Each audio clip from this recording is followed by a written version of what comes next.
Yeah. Good afternoon, everyone. So good to meet you. Good afternoon.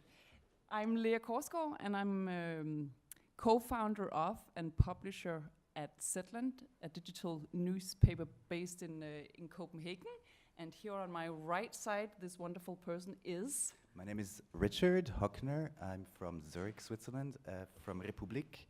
I'm also one of the co-founders, and I'm the head of Community Plus at Republik. Yeah, and we are going to talk about communities and build communities around journalism and around media for the next 50 hours.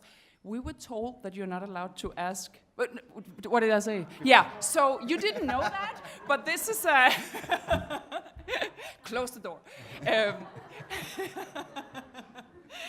Anyways, we were told that unfortunately you can't ask any questions, which feels really weird to talk about engagements and... No? The laptop? Okay.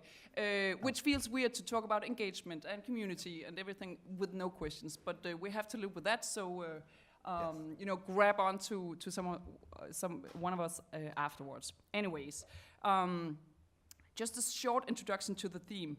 When I was in J school 20 years ago, I was not taught anything about the reader or the user or whomever was supposed to consume my journalism. The audience was just, you know, some kind of abstract phenomenon, a category somewhere out there. And same thing happened when I was a feature writer at Politiken, one of the legacy media legacy newspapers in Denmark. The reader was someone who sometimes would write me an email saying that I misspelled a word. So I thought the reader was a really irritating figure. and I have to wear a mask, and Richard has as well, sorry. But of course that is totally wrong. The reader is not irritating, and the ones using our journalism are the reasons why we're here.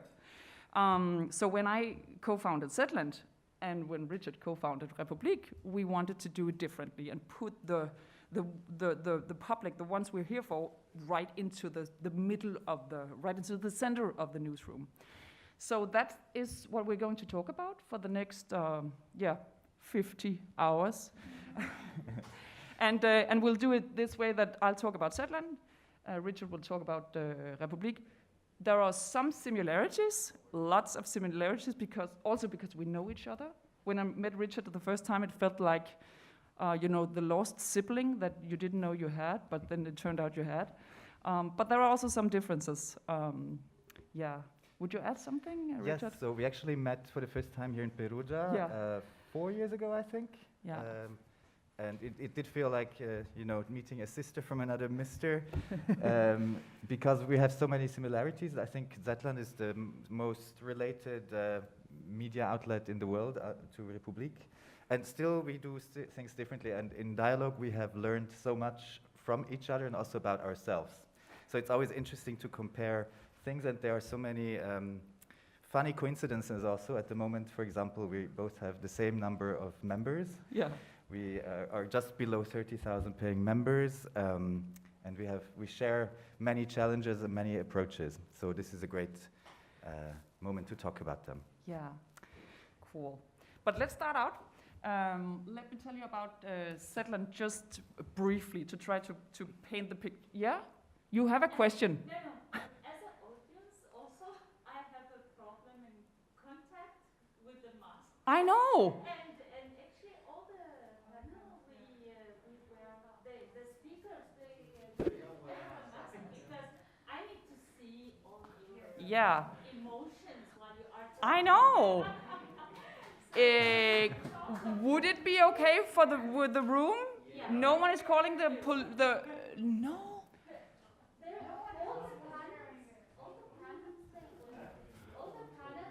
The rest of the panels don't do it. Yeah. Oh, let's do it. Okay. In the restaurants, also, someone said they can't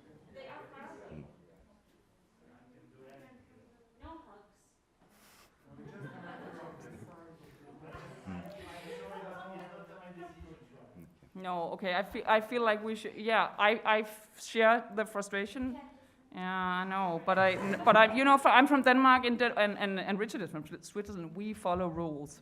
So sorry, I'll really try to, you know, with my eyes, express feelings.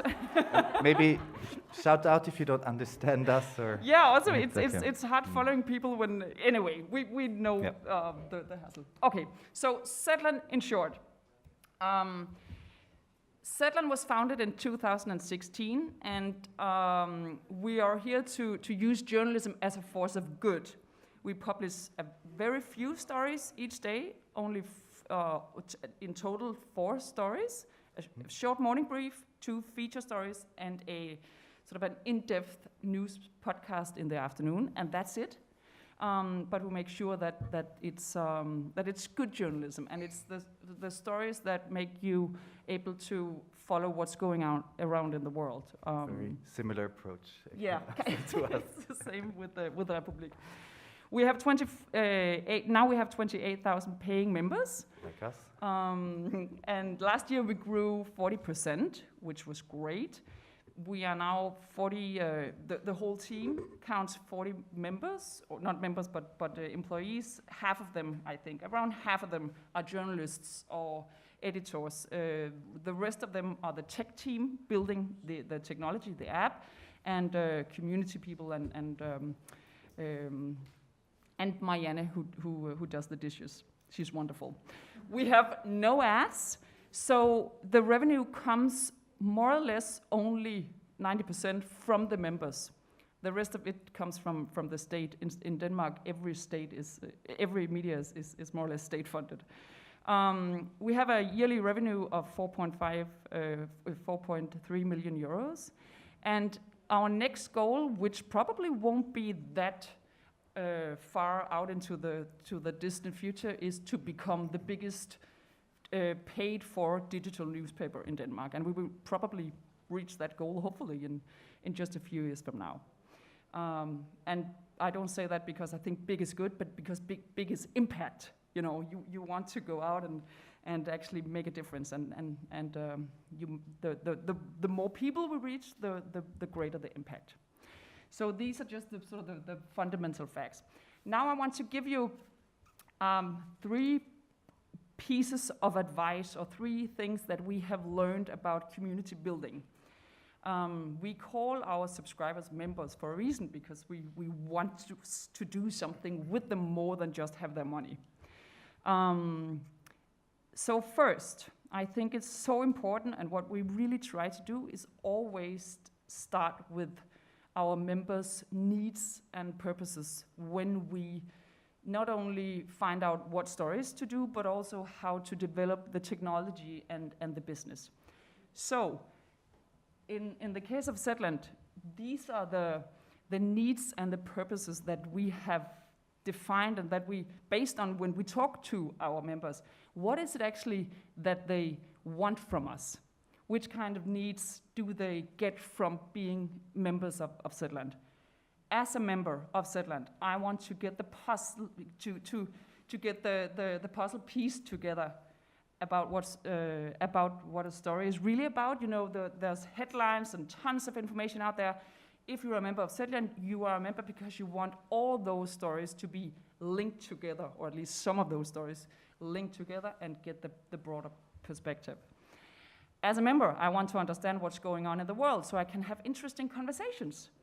You know, you sit there at a table Saturday evening, people are talking about something that's going on in the news, and you feel left out.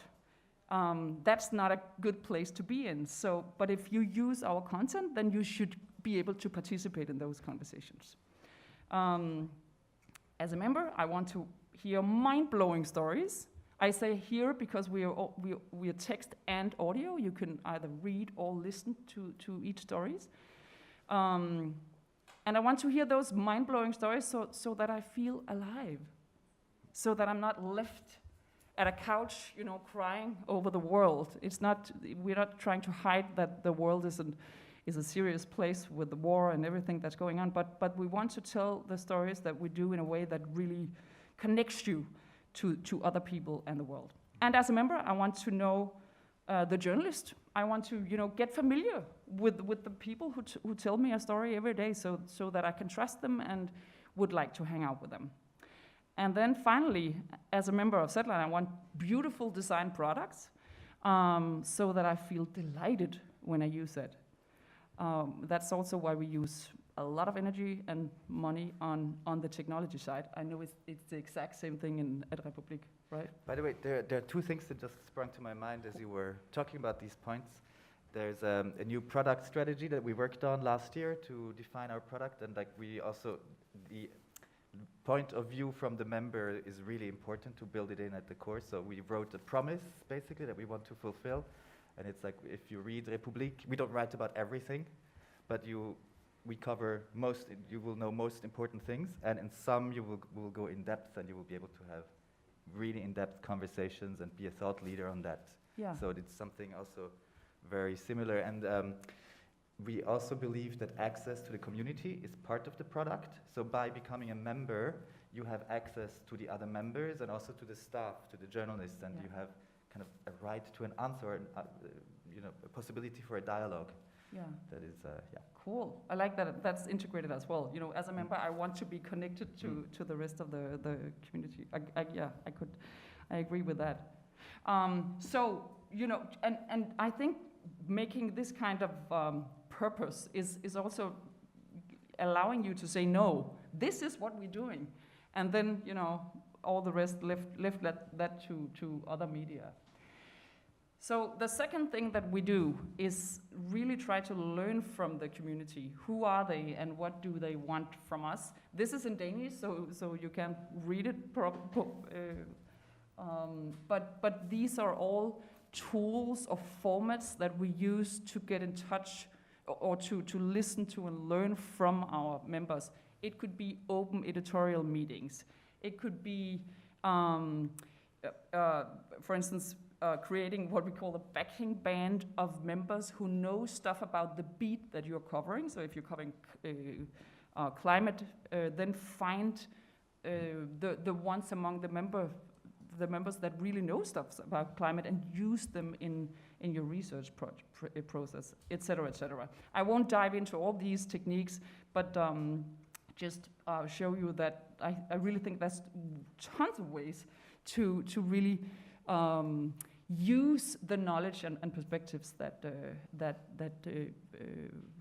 the members have.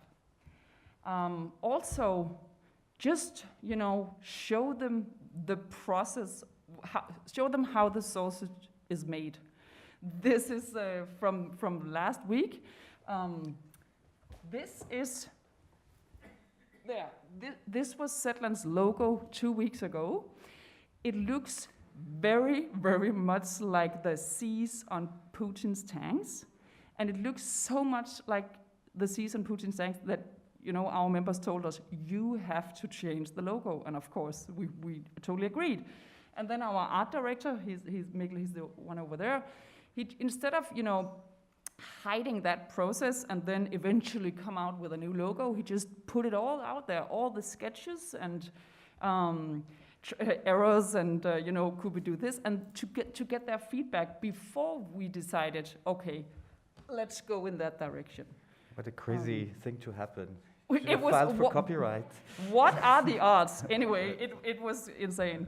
And I know that you do the same thing. It's sometimes just showing how the thing is made, not only to be nice, but really to get feedback before you publish or come out with the end product.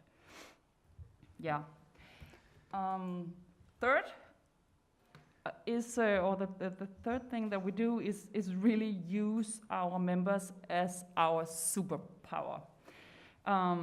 They want to help, not only developing stories, not only tell us what they think about our new logo, but help us become a sustainable media business. And not only a sustainable media business, but a thriving media business. Because we have created this loyalty and this community, there are so much that they want to help us with. And here's just one very important lesson for us. In the This is the growth of members since we launched back in 2016. And you can see here, in the beginning we tried somewhat classic marketing, TV ads, posters on railway stations, etc. And it worked to some extent, but not really. And also it was a little hard making TV ads saying, you know, you need focus in your life, so you need to become a member of Zetland in a 30-second TV ad. It didn't really make any sense. So we ditched that. Then we tried to just give Zetland away for free. It worked, but churn was just insane. When you get things for free, it doesn't feel like there's no commitment in it. So that didn't really work either. So we figured in the end, we needed to do something radically different, also because we could see that we were running out of money. This was before break even. So what we did, partially from learning from the wonderful guys at the Republik, we just told the story as it was. We need your help in order to survive. So this says, right over here, it says, that one. It says, here are the key figures from our business that you usually hold very tight to your body, that you usually don't expose. So here are just the key figures. And we just lay it all out there. Revenue, membership numbers, churn, everything. And to really make a point, we need your help in order to grow. And we then made it very possible to share a link and for other people to sign up. This is a tool that we got from Richard and the guys at Republik, a digital tool that allowed you to sort of become a CEO for a day at Zetland and play with the numbers, you know. Try to, if you fire 10 people, then this would happen, and yeah. It's something that we had the same campaign. We copy from each other, and we love to copy from each other and to learn and adapt. But yeah, we also did that. We were in a situation where it was make it or break it, and we wanted to show also these numbers transparently. So we built this tool, and basically with a call for action, like we need your help, we need to find more members, otherwise we cannot sustain this. Yeah. Business, yeah. So and it worked. And it worked. It worked for not only once. Here, this is the first time we did it, and after the campaign, you know, we grew 2,800 new members in 4 weeks, and then that made it possible for us to reach break even. And then we did the same kind of campaign the year after, and it succeeded once again, and then we did it last year again, and it succeeded even more. So even though we at that point were a sustainable business, they were still really eager to help us because we explained them why it's important. So simply our business would not thrive without their very concrete help. And I think that those are the three main lessons from Zetland. But one last point before giving passing the word on to Richard is I want to show you a picture of one of our members, Lene, she's called. She's a nurse. She's from the other part of Denmark than, you know, Copenhagen is on the east, and she's from the west, and she's a nurse, and she's just, when there is a party at Zetland and we invite our members, she's there, and she has made jelly, homemade jelly, and give it to us. And I want to show a picture of her to say that I think it's so important that even, because sometimes people say, okay, but it's easy to make a community if everyone in the community look alike, you know, are the same kind of people, same background, same species in a way. But in our case, that's just not the case. Everyone who's a member of Satlan, I guess, is really interested in society and like good journalism, but they are super different. There's a nurse, there's a audio mechanics, there's a consultant. And I think it's important to really sort of keep the community open so that it doesn't feel like a closed environment, but a really open environment. Otherwise it's just a cult, right? Yeah, and that's the main learnings that we have made. Thank And you. now So Richard. I'll jump. Somehow there's a... I'm sweating under this mask.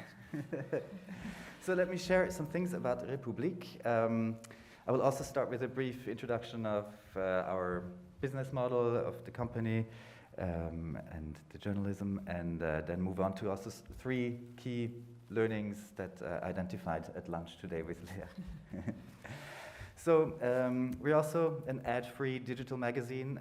We write about politics, economy, society, culture, and we have not the biggest output, and it's also part of the promise of our product. We don't just throw stories and content out. It's less is more. So we usually publish 1, 2, 3, 4 stories a day. That's approximately.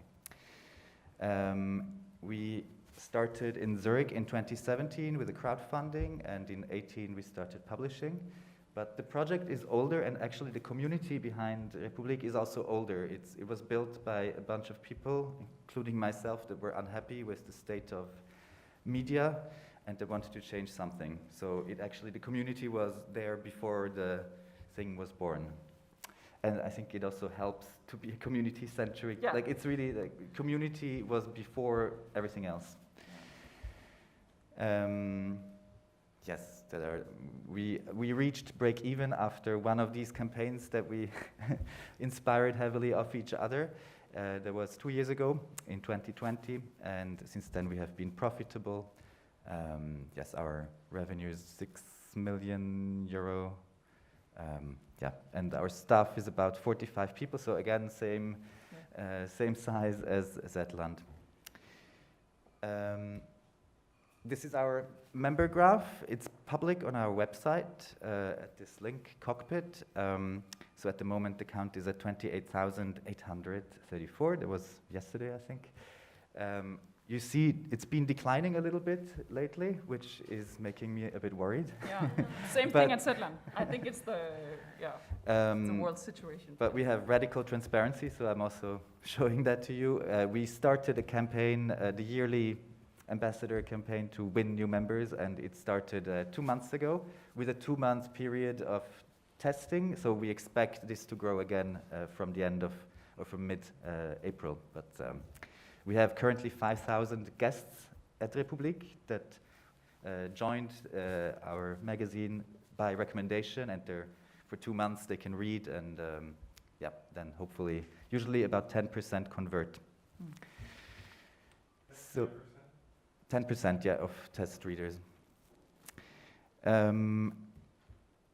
So yes, and maybe the bump after the first year was basically because we started with a crowdfunding and made a lot of promises, and also people could project a lot of things into Republik, and we disappointed some of these maybe very harsh, very difficult expectations. Also, if you buy a product without knowing it, then you might find out you don't like it. Yeah. So we're planning for that for the entire first year, and then we managed. But they signed up for a whole year. Yes. That's why they're churning after a year. Yeah. So, yeah. So unlike Zetland, our members are mostly one-year members. We have about 14% that are monthly subscriptions, and the rest is yearly subscriptions. It kind of started this way, and even our prices are more or less the same. Yeah, but that's the opposite. We have monthly members, and then a fewer percentage of them are yearly. But yeah, we're getting into detail. Yeah, so specific. There's a lot of things we do quite radically at Republik, and I picked 3 topics that I would like to talk about today. One is an onion that I mention all the time with different layers. The other things are trust, transparency, and meta, and not the Facebook meta, it's a different meta. And then I want to show you where we enter a dialogue with our members, just some examples, and a dialogue on eye level. So let me start with that onion. I don't particularly like onions, but this onion is very dear and important to me. So it's basically a model that I base a lot on. On the outer level layer of the onion, you have readers that casually read sometimes. We have a paywall that is hard, but our content can always be shared freely, and if you have the link, you can always read the whole story. So these are casual readers that sometimes get in touch with Republik, sometimes read something. Then you get a bit closer to the core. That's the readers that regularly read, that have maybe a monthly subscription, that maybe are signing up, are following us on Facebook or Twitter and read the articles we share.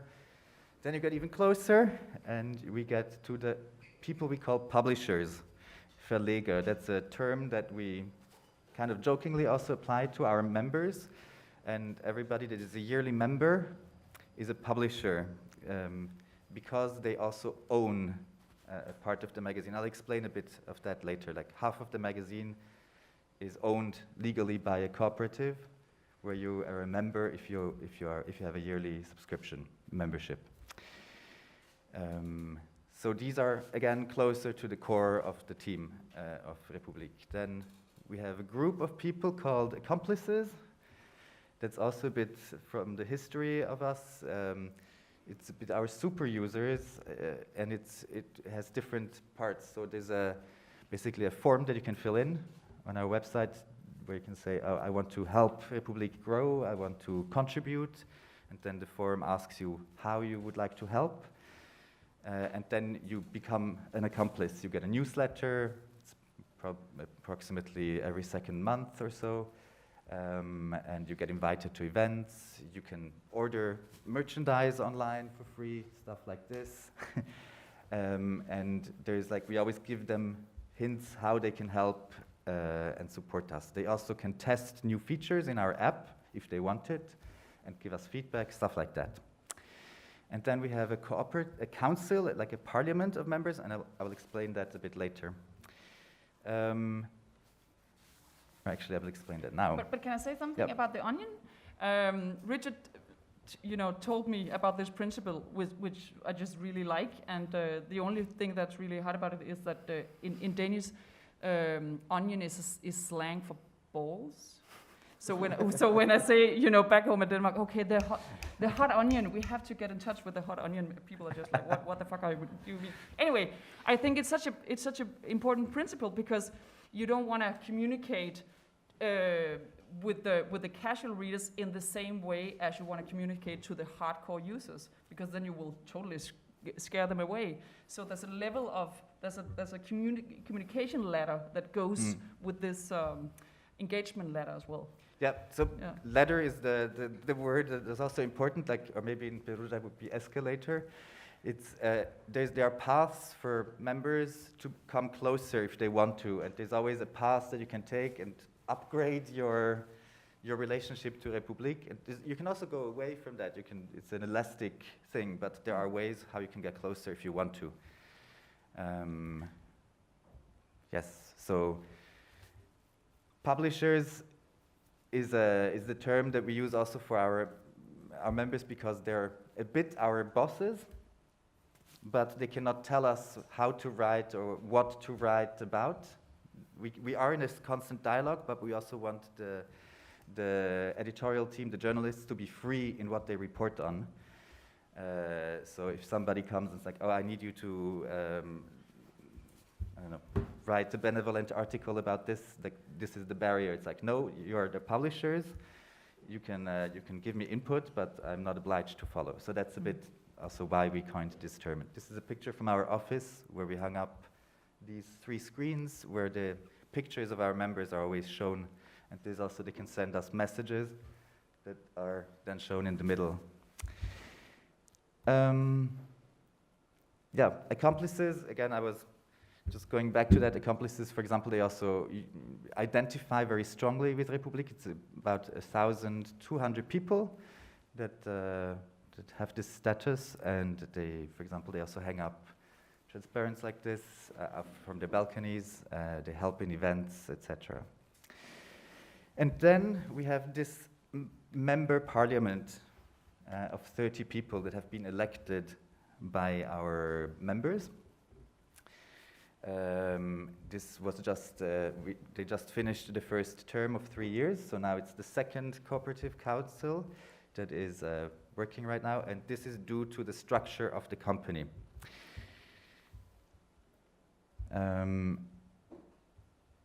The company, so we have a cooperative, a legal entity cooperative that is owned by itself, and if you are a yearly member, an annual member, you are a member of that cooperative. And that comes also with legal requirements. This has also a statute with rules, and it's like a bit our guidebook, how this works. So as part of that, I'll get to the topic, to the chapter of trust and transparency, because by building this, by having this cooperative, it forces us to be absolutely transparent, and it forces us to focus on trust, because we have to, like our members have to approve our budget, or our yearly report, and it's important that they know how it's going. And meta, for us, is always at the core of our product also, and meta reporting about how we do things, about the company, because we do entrepreneurial journalism, and showing what we do is important, just as important as the journalism. So this is the structure of the cooperative, of the magazine. The magazine is owned by the founders, that's this side over here, and some investors have a little stake in it, but 46% are owned by the readers, by the members of the cooperative. So there's always a balance of power. You need to work together to come to a good result. Because of the cooperative structure, our members every year they vote about a number of things. It's all outlined here in the statutes. For example, they vote our board of directors. So this is the result from the vote for the board of directors that was made in November last year. Or this here is the two questions. I'm sorry, it's in German. The first one says, do you approve the annual report and the financial reporting that we did in this fiscal year? And our members said yes with 99.8%. Quite communist result. But this is important to us, and this forces us to take this very seriously.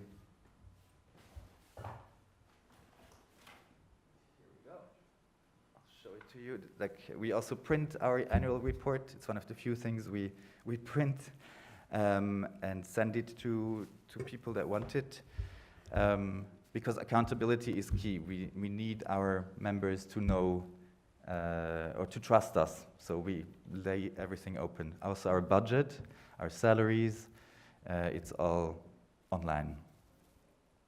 So this is the last budget that we published. You can see also the majority is in the newsroom, Redaktion is the journalism, then technology, community, internal affairs, and leadership. This is the annual report. So yeah, it's all about radical transparency. So our bosses, our publishers have a seat at the table everywhere, and this kind of the community orientation is everywhere.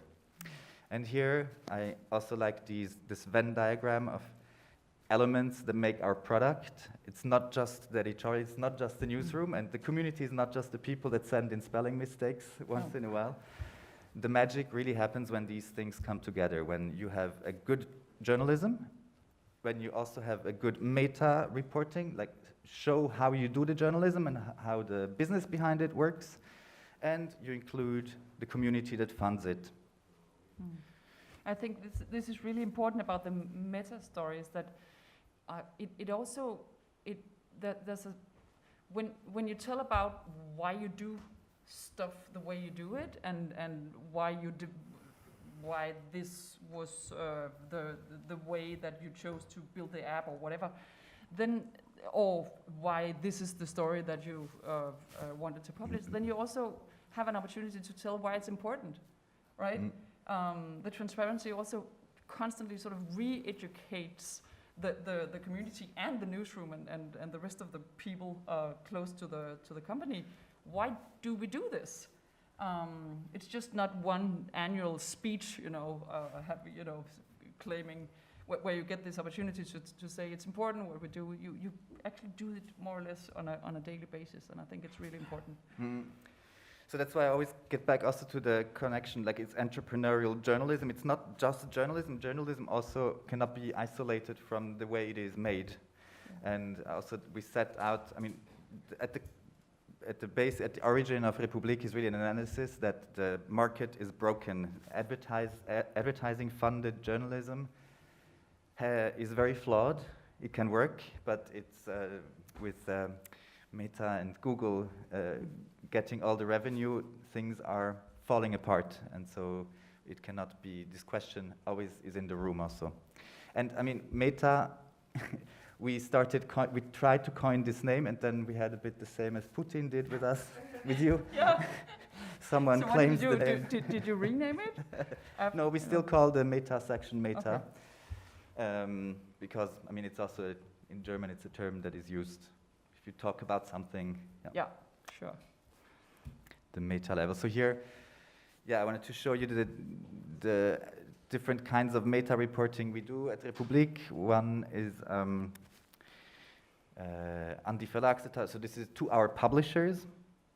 It's something that we, like announcements that we make to the bosses that we have. One is aus dem Dialog. It's from the dialogue section.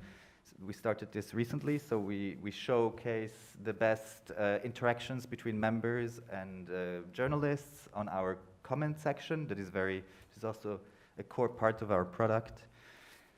Basically, we expect our journalists to be present in the debate when they publish an article, at least on the day and the day after they published it, and it's a part of the tasks of a journalist. So the article is not the end, the published article is not the finished product, it's the conversation that happens afterwards is also part of the product. So aus der Redaktion is from the newsroom, it kind of shows you behind the scenes stuff. Echo is what effect do our stories have, it's also something we do regularly, we try to show, oh, this story changed some, had an impact. Then the Genossenschaftsrat here is the member parliament, so they also can publish things, they have meetings, they publish reports from that. But I forgot to mention something about the parliament. So one of the roles is also that they have to check the numbers, the books of us. So they, every year before we have the vote, they get the numbers, the data, everything, and it's like they're delegated from the bigger community to read through that and to say, okay, so we read it, we understood it, it's legit, we recommend this to accept this. So this brings me to the topic of dialogue, because as a radically community-oriented business and newsroom, we try to be in constant dialogue with our community in many, many, many places, and I'm just picking out a few. So this is the dialogue. I already talked about that before. This is an excerpt from the Aus dem Dialog part, so where we showcase the dialogue. This was a story about sexism in medicine, or gender bias, basically. And it was a very lively discussion because people were sharing, women mostly were sharing their experiences, and I mean, Olivia is the journalist who wrote the article, and it's a lively discussion that happens, and the story really continues in the dialogue section. One thing that is difficult, this is a screenshot from our internal Slack channel that is dealing with topic suggestions from readers. We get a lot of those, and it's very difficult to structure. But one way is this channel that where we feed in input from readers, and very often it just fills with things. There's maybe 2 or 3 topics a day that our support team picks from the inbox that land in here. But some really start the discussion, and some really, I mean, it's always a stream of things.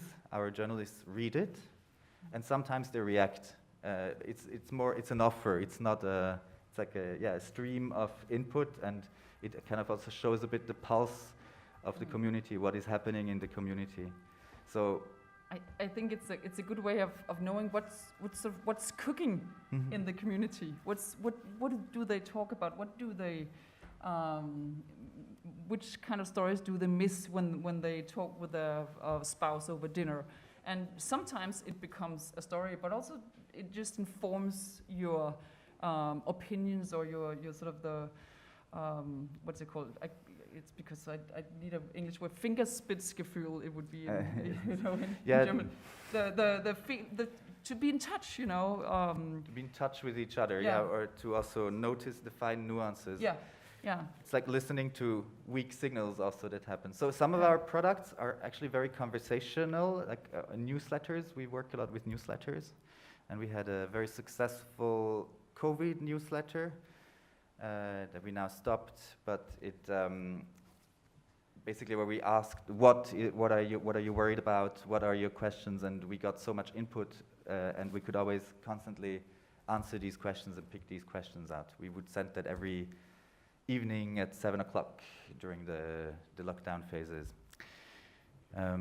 Yeah, you said sometimes in your team, one of your support members sometimes like goes to people and... Yeah, so it's kind of the same way that our members write us in an email, and then one of the members of the support team reads everything that comes in, and she would also, put suggestions in a Slack channel. But then sometimes she just, she goes to a journalist and say, "This, Thomas, this is really a story for you." She's not an editor or anything, but she's kind of like the member's advocate in the newsroom, and I really like that. And yeah. So also, like, I think it's important that this is fed by our support crew members. We have 2 people that do support. They read the emails and do the main inbox. And it's really important to have enough resources there and not to outsource it to some other country where it's cheaper to do or so. It's really important that this is in the heart of your business, that they know the product, that they know the journalists, because otherwise it falls apart, and it's important. Yeah. It's valuable input to have this Fingerspitzen, this fine feedback. Yeah, and that the ones that you hire to do this is not some random student worker, but really, we put a lot of effort into hiring the right people to be in the support department because of this. But I'll just point out these 2 answers here in German. It's 2 journalists that react. So Priscilla is like very interesting suggestions. I'll answer him. It's somebody in the dialogue section that made a request to write about a topic. So the journalist will then actually write back to that person and say, I will look into this. And this is a very magical moment for a reader if actually, if there's a reaction to it, if it has an impact. The other one is Adrienne is the journalist. She says, "Oh, this topic will be in my next text, in my next article." So then Jonas, the support member, can go back to the member and say, "Thank you for this input. It will be coming in the next weeks. Wait for it." Or maybe even send it to this person. Like, it's really like the relationship to the readers is not just... Yeah, it's not just, they don't just give us money. It's not customer service, it's a relationship service, right? So I will share 1 more or 2 more things. One example that we talked about this also yesterday at dinner. Zetland is much more audio heavy. You have, I think, a lot of So percentage? 80% of the, as I told you, you can read an article, but you can also listen to it. And then when we started doing audio, it just took off, and now 80% of our articles are read through the ears. So yeah. For us, we've experimented a bit with that. We will invest more and develop more in audio, but the ratio is the opposite here for us. But yeah, so one thing that we started experimenting on is we did this last week on April 1st. We introduced a synthetic voice that our tech team has been working on that can read articles to you. And it's quite a sophisticated voice, but we don't like it so much because it's not a human voice, but it was a often requested thing, and a lot of our members actually copied the texts and put them in a text-to-speech engine so that they could listen to our articles. And so now we made this also saying, you know, we would rather have a real voice, but we don't have the resources at the moment. Probably we will, this is something we are currently thinking about starting later this year, to have professionally read articles. I mean, we do have a range of podcasts, but it's not at the core of our product yet. So. But also, so as part of this introduction of this experiment, we declared we'll do this now for a month. This function will be available. Let's discuss, how do you like it? So should we keep it? Should we stop it? And so it had 166 contributions, and they loved it. Our members loved it. Also saying, you know, we are aware it's not the perfect solution, but it's a very good service to us, and we're happy to have it. Another place, and the physical space is very important to us too. Being a digital magazine, we lack physical connection in terms of product.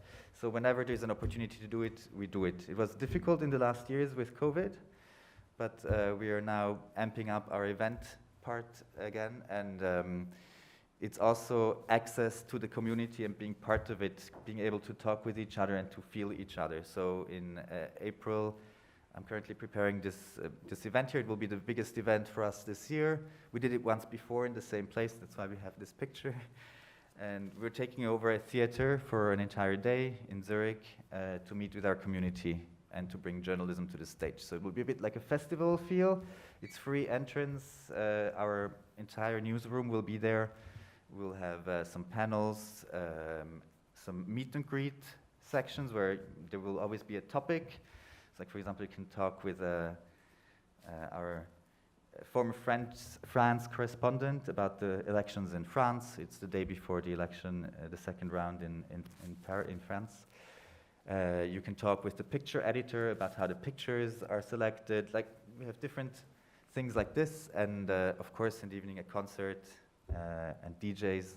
I mean, you had just had your office warming also. I think it's always important, and it's to really have a face, like who you work for and who your customer is. We know our customer very well, or our member very well. Yeah. So, yes. Yeah. We have 1 minute. We have one minute left, and as I told you to begin with, no opportunity for questions, which is really too bad.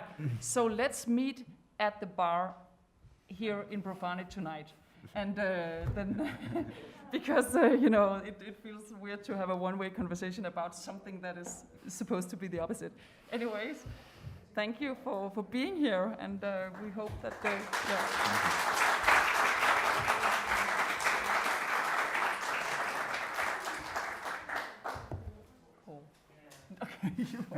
Rip.